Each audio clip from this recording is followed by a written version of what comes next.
Good evening and welcome back to Let's Play Darkness Within in pursuit of Loath Nolder. When we left off last time, we investigated Howard's office, we also went over to Loath Nolder's office. We found this envelope hidden in a painting, but I couldn't figure out what to do with it. So, I did have to look online. I didn't spoil any secrets or anything. I'm still going to try to figure things out for myself, but I could not figure out how to open this letter. So what we have to do, it says we have to think about the letter. Come on. Yeah, think about this letter, and think about the letter opener. Oh, what can we do with these two things? And now it's opened. Oh, and there was a key in there. Oh, there's all kinds of stuff. So what do we got? This is... Oh, this is a lot of text. Okay, January 3rd, 2011. I decided to write these notes precisely 1 month after I bought this house, in which I found myself lost in thought, adrift in its dim silence. I escaped the meaningless monotony of my life by listening to every creak, every sound the house makes.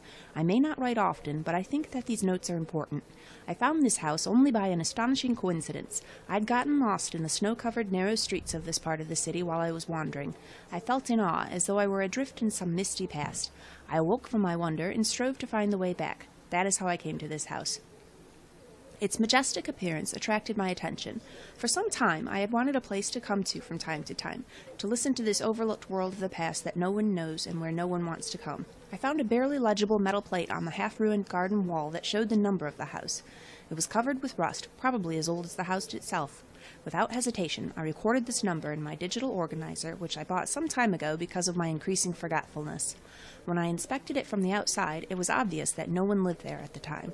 I examined it in order to learn if it was for sale or not, and I can't describe my feelings when I found the person who was selling it. Later I talked to the vendor, and, with a happy smile on his face, I remember he said he had never come here before the house had been left to his company because of a mortgage, and he wanted to sell it right away, but never thought that would happen. He didn't know anything more about the house, and in fact I wouldn't have cared if he had. I bought it without hesitation. There is one point that I don't want to continue without mentioning. After I bought the house, I learned that it had another admirer who introduced himself as Ivar Bergen, a Norwegian immigrant. Judging from his appearance, it was obvious that he was a wealthy person, and I remember that he said when we first met that he was also an inspiring owner, but it seemed that he was too late. Let's think about this real quick. Nothing interesting. Well, obviously we're going to have to check out this house, but he's going to write all this stuff about the house, but he's not going to write the house's address. Just that he put it in his digital organizer. So we're going to need to find that. Alright, January 18th. This house is an old and real place, beyond my imagination. I cannot stop thinking of what it would say if its walls could talk. Some of the surrounding houses have been abandoned and shunned by people, and are on the brink of collapse. A few of them even collapsed a long time ago. It makes me wonder as to the probability of restoration having been done fairly recently, since the house is still standing firm and strong. I am sure that this house is as old as the surrounding ones.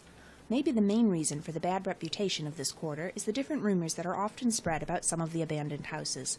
These rumors recount how these houses have sometimes had bad owners, including some unknown foreigners. Some people in the town consider the crime rate to be high here, but that has not been my experience.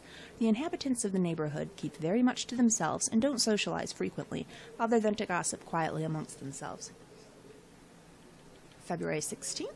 I've started getting to know Ivar Bergen, and I can say that our interests coincide almost completely. He visited me after our first meeting, and we took the opportunity to talk at length. He managed to enchant me with his vast knowledge of mystic subjects. We talked the night away, discussing topics of mutual interest, and he told me about the things he experienced in some Eastern European countries and in India, and about his connections with some really esoteric and secret people and societies. He told me that he had read some books and tomes which were prohibited, or attempts had been made to try to destroy them a long time ago. I cannot describe the pleasure I had when he expressed his unbelievable theories about the background of most of the things which are assumed to be superstitions, with proofs cited from things he had read in some of the ancient sources. For a long time I lived alone amongst ordinary people, and cannot describe the empty feeling that I always felt within me. From now on, I think that I will not have such a problem anymore.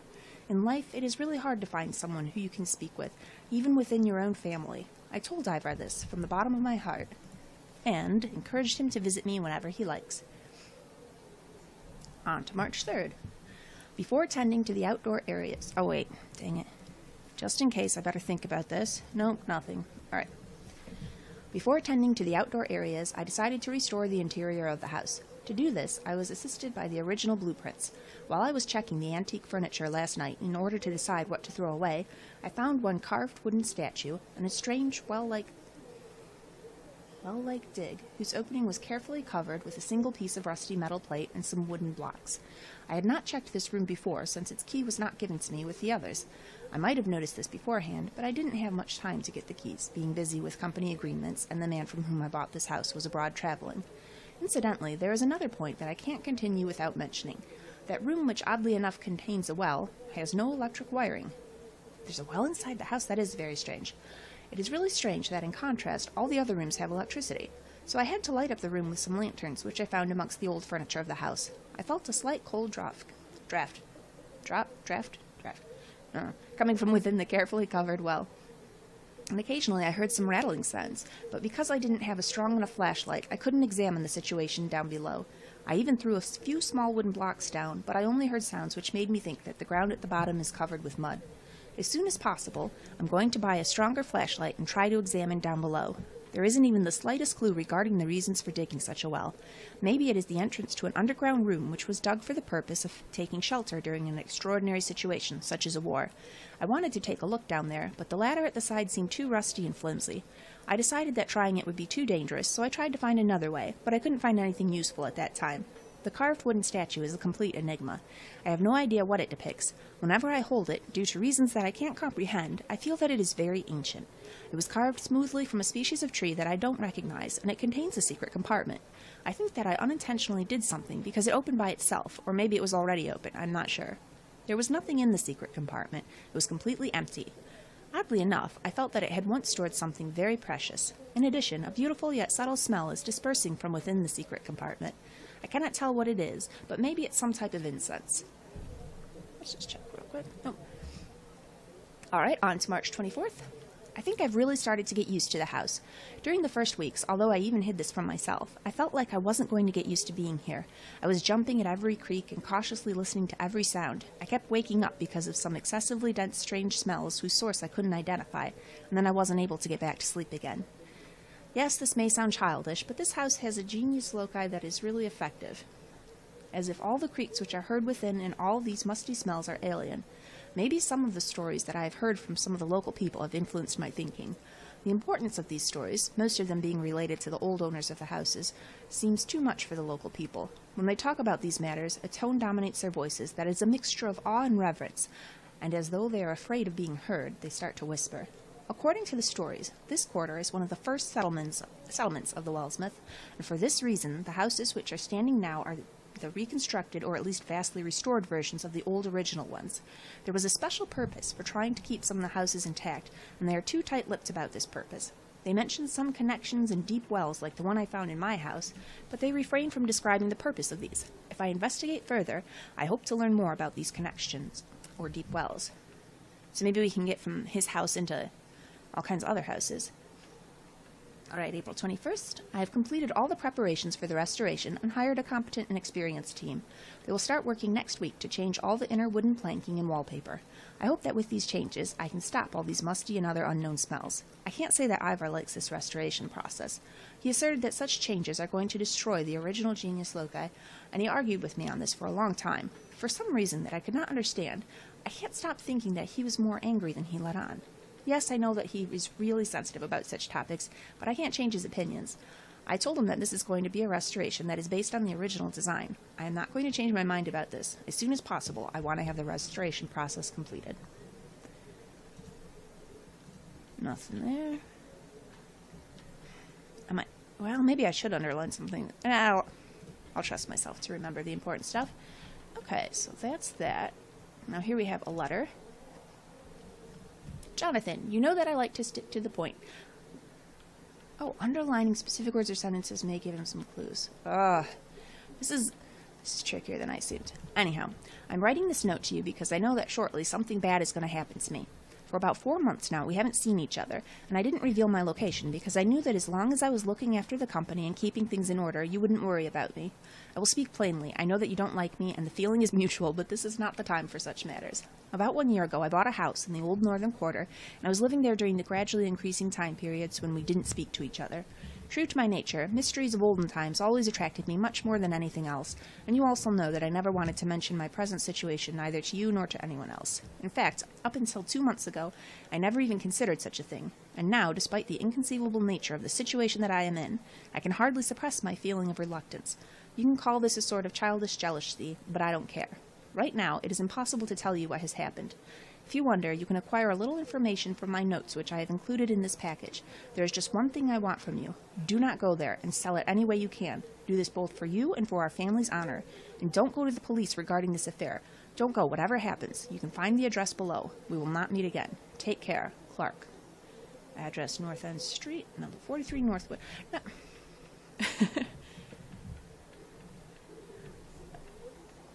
Where did he say it? I will speak plainly. This is not speaking plainly. This is very vague. But let's underline some things. I think this address is pretty important.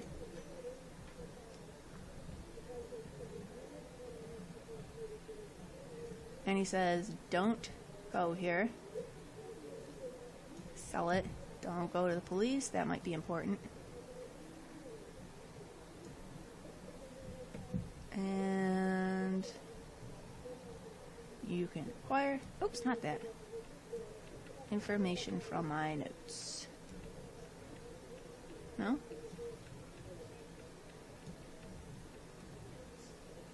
No, it doesn't want to do that at all. Let's get this. Yeah, I don't know how to get that off. Okay. Think about all that. An address here, but of what? Well, of the house. So let's go back to the other one. I don't want to have to go through. Maybe we can think about these together and he'll figure it out. Think about the address. Think about these notes. Maybe something else.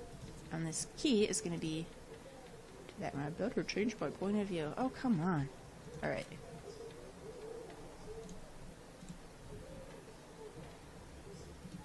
Oh, it stayed in the think about it. I didn't think it would do that. Okay. So, let's look at this key. I don't think there's going to be anything too interesting. It's a key. So, I suppose we got to underline some things here. Alright. Okay. So, metal plate. Underline, please. Shows the number. And we recorded this number in digital organizer.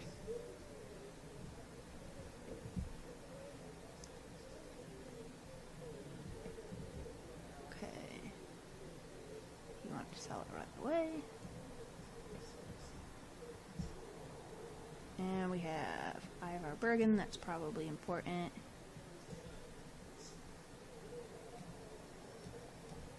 No, I wonder why some things I can underline and some I can't.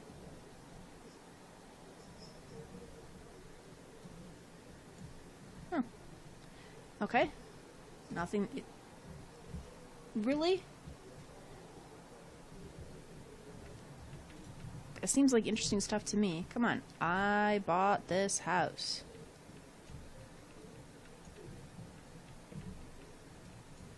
And recorded the number.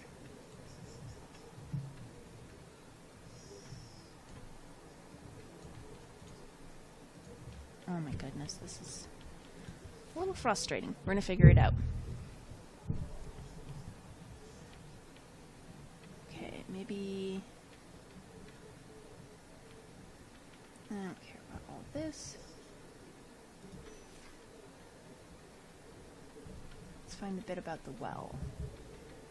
So we found a carved statue and a well.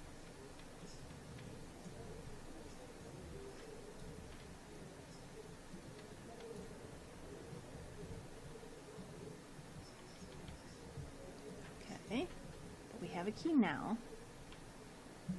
And that room has no electric wiring.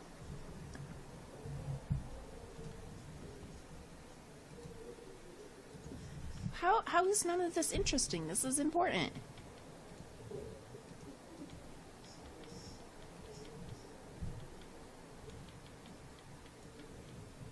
No electric wiring. Think about that. Really? Oh my goodness. Okay, maybe I need to just do one thing at a time. So, maybe I recorded this number. No.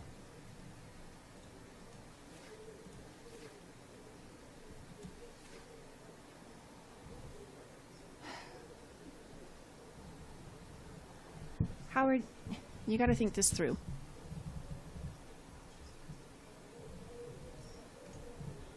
What else have we got? I don't really care about these smells right now.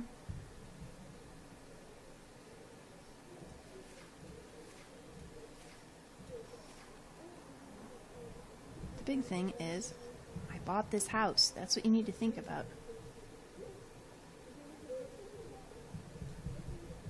I bought this house and recorded its number. Oh my goodness. This is gonna drive me nuts. Well, think about this whole thing then.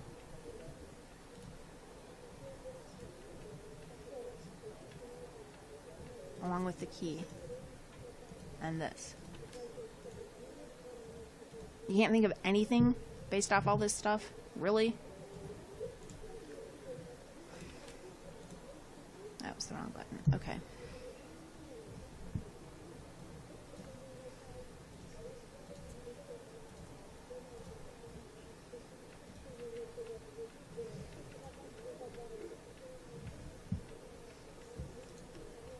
Let's...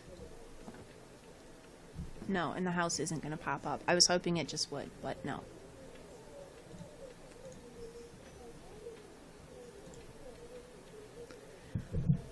Howard, you've got to go to this house. Try this one again.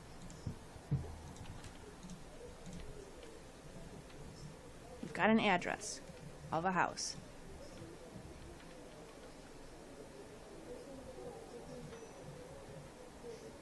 Okay, so... 1 year ago, I bought a house. So, bought a house, and here's the address. How can he not put this together? I bought a house in the old northern quarter, and here's an address on North End Street.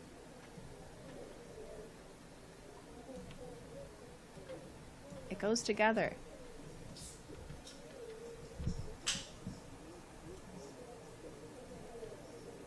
Alright. Hang on. Because this is infuriating. I gotta see how we make it. I mean, we have all the information right here. And it's just frustrating that I don't know how to make him connect the dots that are really obvious. So, alright, this is pretty silly. So what we've got, this address that he can't figure out, we have to put it all together. So we do need this underlined, which we had. And I bought a house, which we had. But we also need Clark. So, yes, at the end of the letter, Clark is written. And it is written to Jonathan, his brother. These are the notes that Jonathan mentioned in his statement. Alright? There are still clues in this letter. Okay. And I did happen to see that one of them, which we did underline before, he warned his brother not to go to the police. But why? Well, let's go to the house and see.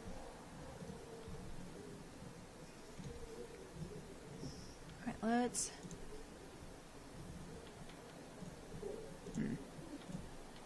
Oh, I didn't mean to go to Loath Nolder's office. I just wanted to back out of that screen and see if we can go to the house now.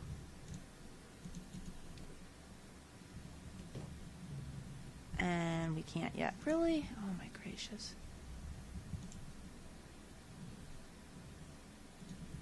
Don't go to the police. Let's try it all together. Bought a house. Here's the address. Can we please go to this house? Interesting. Mr. Field secretly bought a house. Well, let's go see the house, guys. No, it's still not there at all. Okay.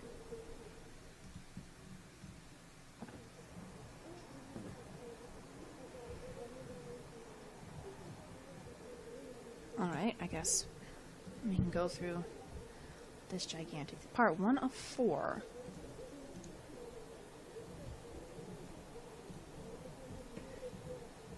Okay, so...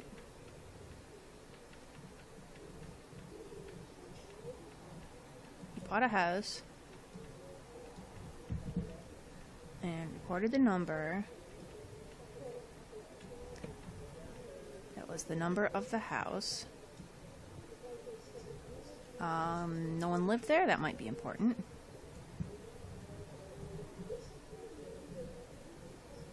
And you want to sell it right away. No, I guess I gotta think about what we've got so far. Nothing.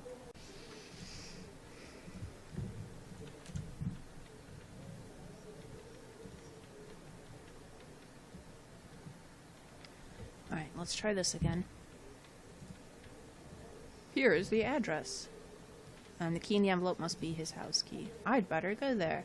Oh my goodness. So we've got to do just a little bit at a time, apparently, with these clues. Like one thing slowly after the other. Alright, we'll keep that in mind. For now, let's finally get to this house.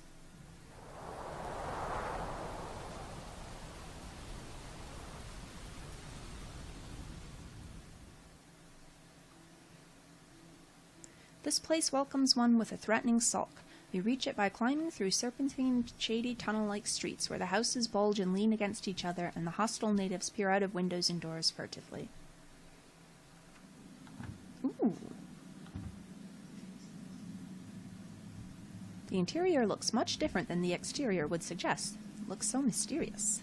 I think I can find something here. Probably. This is a pretty cool-looking place. So is this...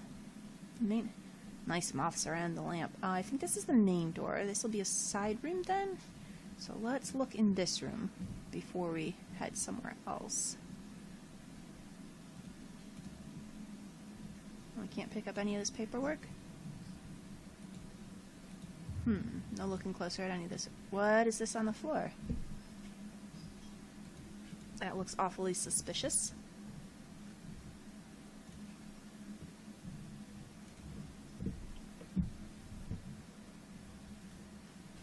Alright, let's head back and see if maybe from here we can... Oh, we can't get down to the floor, huh? Alright, what's over here?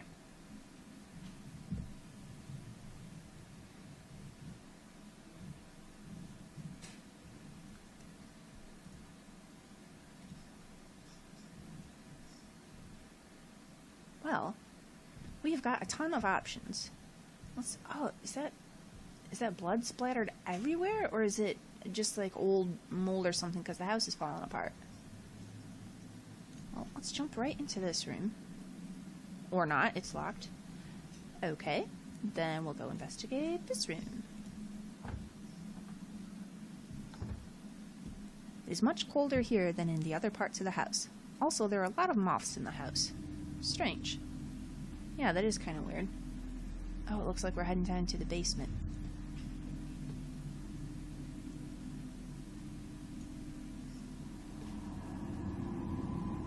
Look at this. There's wet soil on this shovel. And he's been doing some digging down here, huh? Pick that shovel up. Nope. Well, this is a gross looking place. It smells weird here. It could be some kind of incense. So yep, like those notes said. I don't know, I'm feeling like this might be the place to go right now, and I want to make sure we explore everything before we move on to whatever's next. Well, let's just look around here. At any rate. A stained piece of fabric. There's some kind of slimy substance on it. What's all this stuff?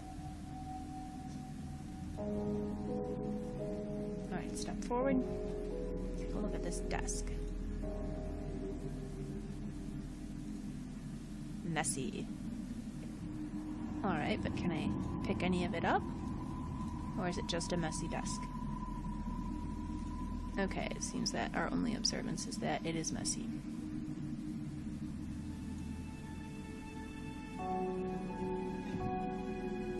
What's this? A number of pots. They contain some substances that smell like wool and harmol. What is harmol?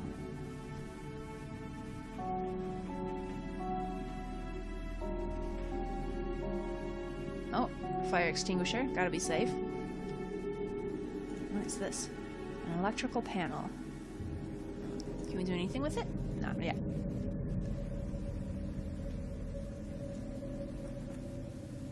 And this is locked. Okay. So that's looking like it for the basement for now. I'm sure there'll be more down here. Hopefully we can find some keys somewhere. Get into some of these locked rooms.